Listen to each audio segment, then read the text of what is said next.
Hi, my name is Shazia Khan, and the unit we'll be looking at is 3.28, which is contract law. We're going to look at learning outcome 5, which is to understand the legal issue of frustration. Summary of the last session, we looked at learning outcome 4, which was to understand the legal issues of misrepresentation and mistake.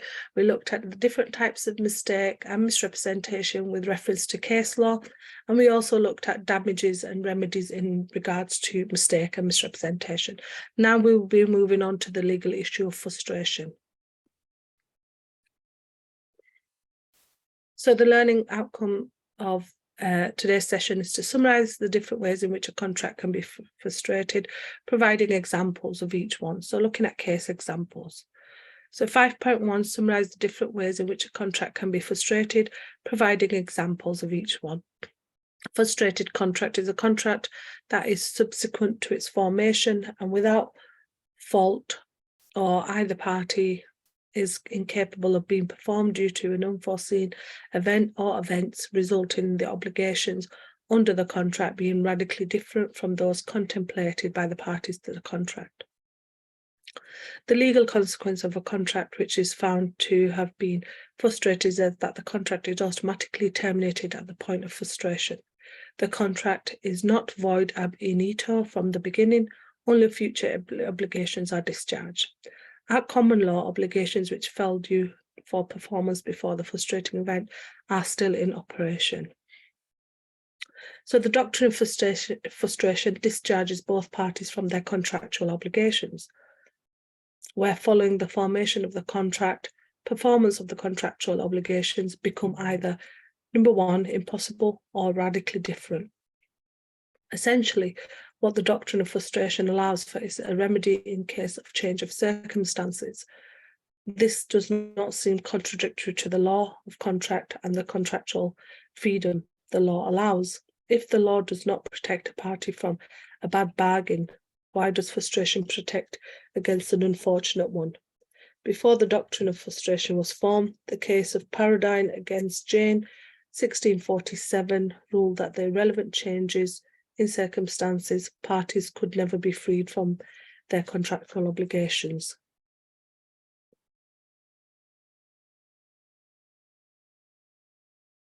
Understanding the justification for the doctrine of frustration is best done with reference to a basic example. For example, if I paid £50,000 for a meet and greet with a famous celebrity, and before the meet and greet the celebrity died, would it be fair that I would still be forced to pay the £50,000? The doctrine of frustration would intervene at this point. Of course, this is a very basic example and things can be a lot more complicated that in regards to frustration and looking at the test for frustration. So there are three main elements when assessing when frustration applies to a contract. Firstly, has the contract allocated the risk of a particular event occurring? Has there been a radical change in obligations? And was the radical change due to the fault of the parties? Frustration can only operate where the parties have not themselves allocated the risk of loss between themselves in the contract. In other words, where a party has agreed to bear the risk of some sort. If we think back again, just imagine thinking back to the example that I gave you of the meet and greet. If there was a term in the contract that stated, if in the event of one of the celebrities dying, the seller will bear the risk and still pay the £50,000. The risk has been allocated to the seller and they have accepted the risk by entering into a contract. Therefore, they could not rely on the doctrine of frustration. When will a contract be frustrated? So delay can lead to a discharge of a contract where the commercial purpose of the contract has been frustrated. Furthermore, commercial parties will not be expected to wait until the end of a long delay to find out whether in fact they are bound by the contract or not. A party to a commercial contract is entitled to act on reasonable commercial probabilities and may treat a contract as discharged where an event has caused a delay even before the delay actually frustrates the contract. Case in regards to destruction of the subject matter is the case of Taylor and Caldwell. In this case, the claimant hired out a music hall in Surrey for the purpose of holding 4 grand concerts. The claimant went to great expense and effort in organising the concerts. However, a week before the first concert was due to take place, the music hall was destroyed by an accidental fire. The claimant sought to bring an action for breach of contract for failing to provide the hall and claiming damages for the expenses incurred. It was held in this instance that the claimant's action for breach of contract failed. The contract had been frustrated as the fire meant the contract was impossible to be performed. For personal incapacity will generally render the contract frustrated. The case in regards to that was the case of Condor and Baron Knights, 1966. Here, a 16-year-old agreed by contract to play the drums for the defendant band for 7 nights per week for 5 years. The claimant suffered a mental health breakdown and was told by his doctor that he would not be able to perform more than 4 nights per week. The band dismissed him. He brought a claim for wrongful dismissal. It was held here that the claimant's action was unsuccessful as his medical condition made it impossible for him to perform his contractual obligation, and the contract was thus frustrated. Where the contract becomes illegal to perform, it will frustrate the contract. The case in regards to this is a case of Fibrosa, Spolker and Fairbairn, 1943. Here, an English company which manufactured textile machinery agreed by contract dated 12th of July 1939 to supply some machines to a Polish company. The machines were to be delivered in 3 to 4 months. £1,600 was payable up front and the balance of £3,200 payable on delivery. The Polish company paid £1,000 on the 18th of July on account of the initial payment due. On the 1st of September, Germany invaded Poland. On the 3rd of September, Great Britain declared war on Germany. On the 23rd of September, orders in council made Poland an enemy territory, making it illegal for British companies to trade with Poland. It was held that the contract was frustrated and it was no longer possible to perform the contract because of the supervening illegality, where a contract cannot be performed in a specific manner. Difficulty establishing a frustrated contract. So establishing frustration can be difficult as it does not apply to hardship, even if severe does not constitute frustration. The fact that the method for performance contemplated by a contract has been affected or the burden of performance has been increased by an event or events occurring without fault does not amount to frustration unless performance in accordance with the contract has been commercially impossible, as we mentioned in the previous cases. For a party to succeed in claiming frustration, they must show that in the relevant contract, the parties never agreed to be bound in the fundamentally different situation that had unexpectedly emerged. Events leading to frustration. Another case in regards to frustration was the case of Nicol and Knight against Ashton, Eldridge and Co., 1901.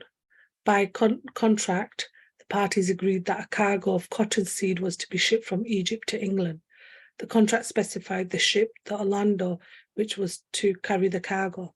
This ship became damaged and was in for repairs when the contract was due to be performed.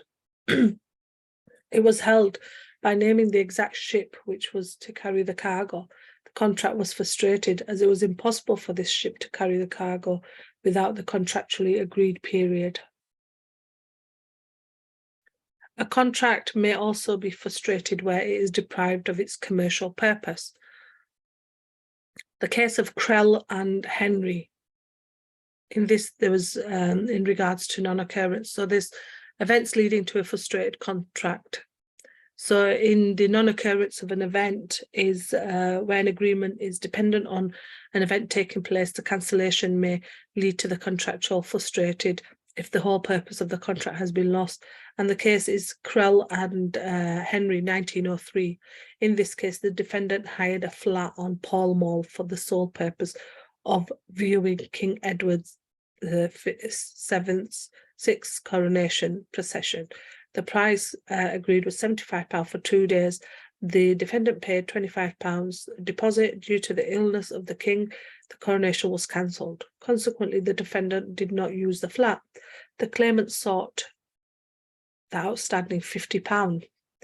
It was held that the contract was frustrated as cancellation of the procession deprived it of its commercial purpose. The claimant's action for breach of contract was thus unsuccessful.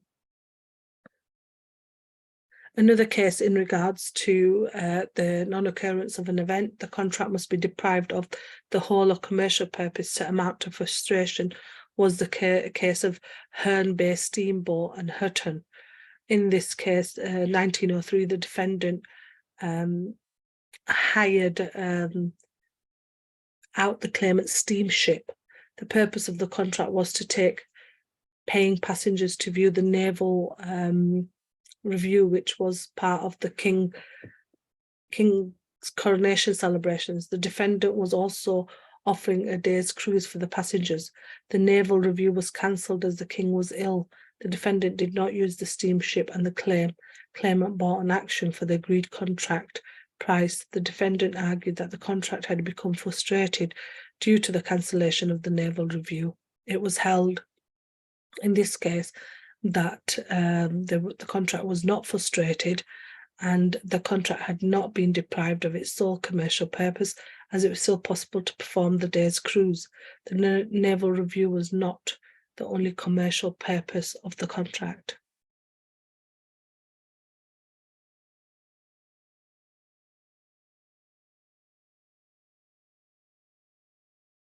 So the different elements in regards to events leading to a contract being frustrated, and we went through some of the cases in regards to that, which was destruction of subject matter, strikes, which was the case of Pioneer Shipping Limited.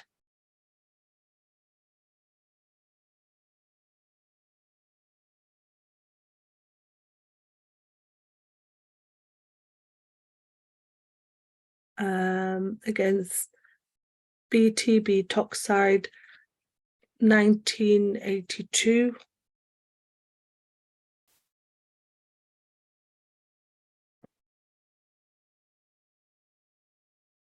Look at this.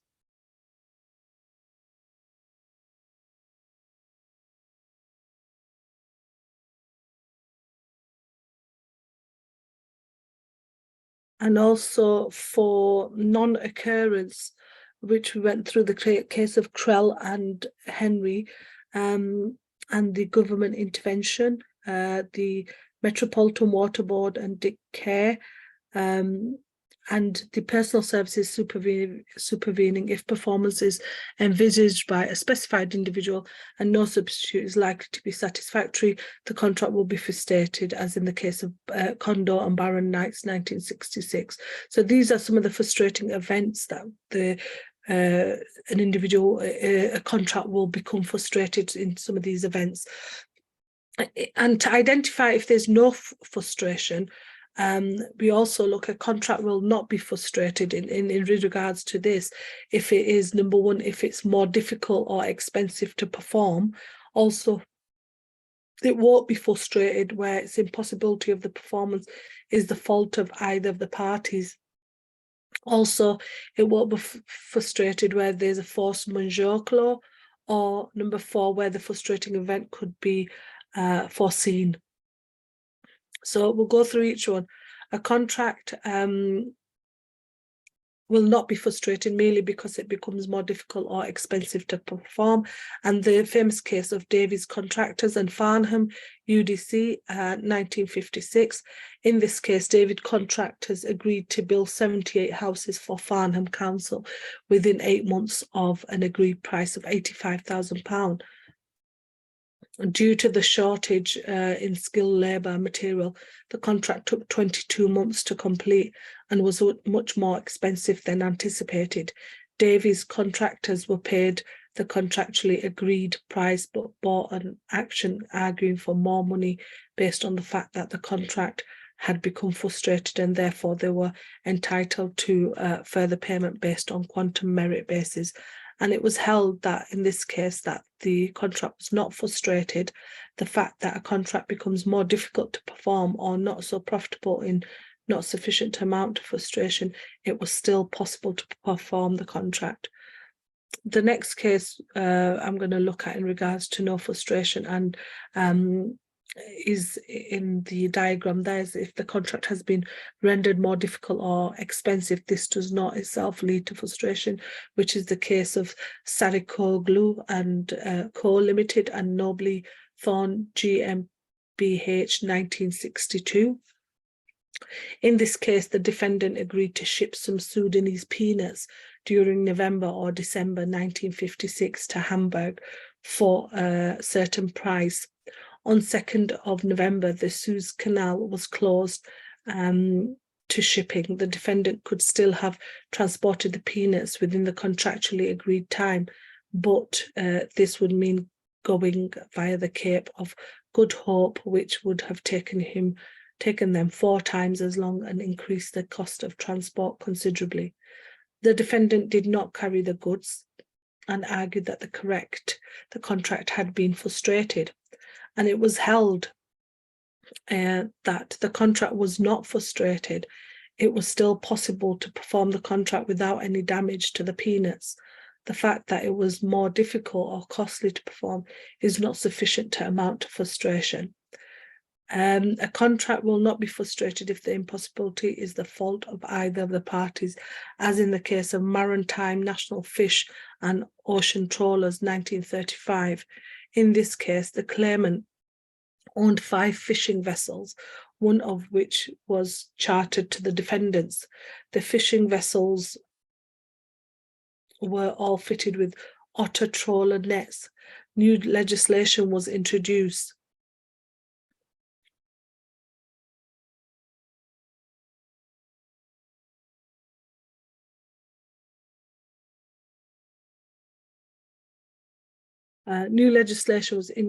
requiring licenses to be held by those using otter trawl nets. The claimant applied for 5 licenses, but was not only granted 3. He had to name which vessels the license would be used on. He named his own vessels and excluded the vessel which the defendant was using. The claimant sued the defendant for the price of the hire, and the defendant, in his defense, stated that the defendant had committed a breach in not providing a license, so he was not obliged to pay for the cost of hire.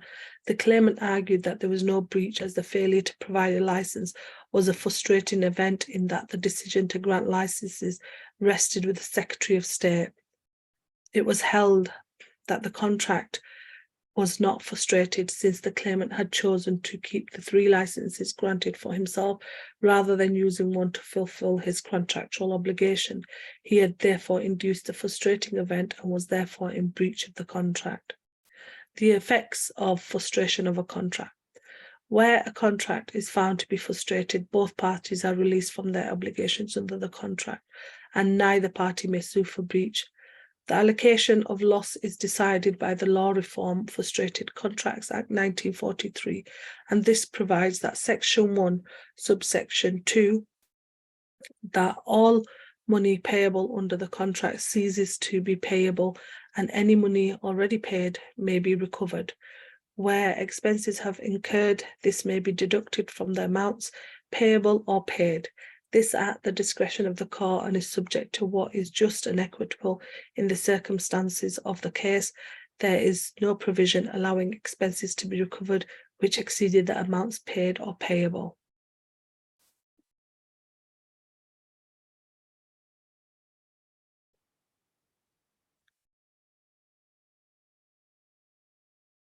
Frustration occurs whenever, as we mentioned, whenever the law recognises that without default or either party, a contractual obligation has become incapable of being performed because the circumstances in which performance is called would render it a thing radically different from that which is undertaken by the contract. Frustration of a contract generally excuses non-performance and discharges the balance of contract, and as such is often pleaded as a defence to a breach of contract.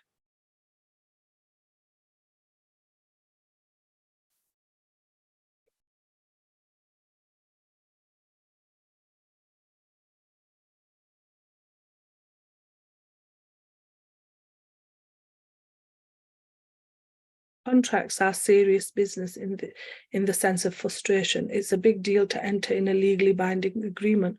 Contracts set up expectations on both sides. Each party promises to do something in exchange for a promise of the other party. The parties have imposed the contract upon themselves.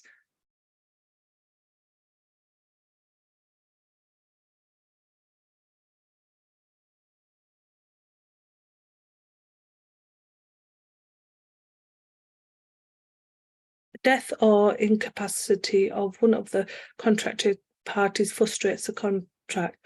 That's not the case where the contracted party is a company or separate legal entity. The contracted party must be a human being. The supervening event must give rise to the impossibility of performance, as we've mentioned in what leads to a contract being frustrated.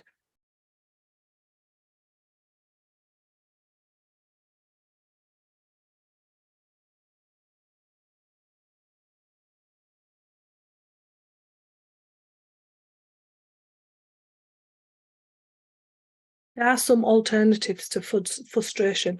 Whether frustration is available or not depends on the terms of the contract, the background facts and the interrupting supervening event. The contract must be interpreted.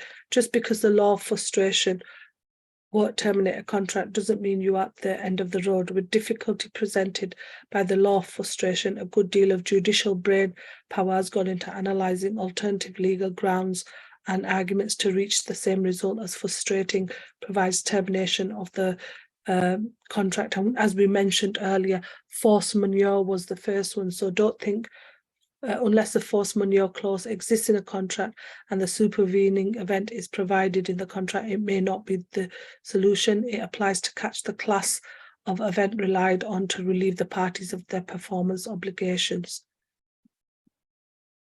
There are remedies available when a contract is frustrated. It happens automatically by operations of law. The law says that parties don't need to do anything because the contract terminated automatically when the supervening event took place, but disputes arise, parties disagree. One says it was a frustrating event, the other says it's not.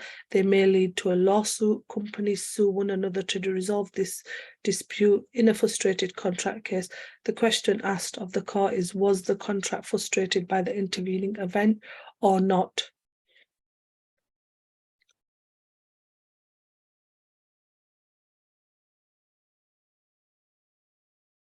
If it is almost certain that one of the parties will be repudiatory breach of the contract because the contract was performed. So these are some events leading to frustrated contract and why a contract is frustrated. Some of the references, now finished the session now in regards to frustration and how to end a contract. And thank you for attending today's session. These are some of the references that have been used in today's session on Learning Outcome 5, and the next learning outcome we'll be doing is Learning Outcome 6. So please use the Moodle to get any resources, any additional information on the case law so that it can help you with your assignment area. Thank you for attending today's session. Thank you.